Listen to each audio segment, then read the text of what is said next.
everything they can to block or undermine the life-saving mandates we proposed, putting their people at risk, putting their children at risk, putting their states at risk. And here's the worst thing. For these Republican governors, it isn't about public health, about the health of the people. It's about politics. Look, folks, just look at the hypocrisy.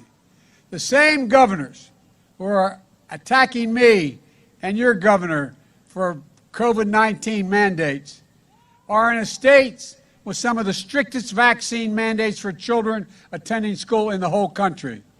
Talk about inconsistency. In Mississippi, children are required to be vaccinated against measles, mumps, rubella, chickenpox, hepatitis B, polio, tetanus, and more. It's a state requirement. But now, in the midst of this pandemic that has taken over 650,000 lives, I propose a mandate for COVID-19 vaccines, and it's an outrage. It's an infringement on freedom. Look, folks, we don't need politics in this battle against COVID. We need science. We need courage. We need leadership. We need Gavin Newsom.